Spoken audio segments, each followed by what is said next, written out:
مومنو،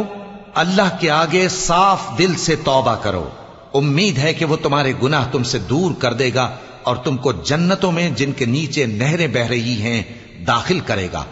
اس دن اللہ پیغمبر صلی اللہ علیہ وآلہ وسلم کو اور ان لوگوں کو جو ان کے ساتھ ایمان لائے ہیں رسوا نہیں کرے گا، بلکہ ان کا نور ایمان ان کے آگے اور داہنی طرف روشنی کرتا ہوا چل رہا ہوگا، اور وہ اللہ سے التجا کریں گے کہ اے پروردگار، ہمارا نور ہمارے لیے پورا کر اور ہمیں معاف فرما، بے شک اللہ ہر چیز پر قادر ہے۔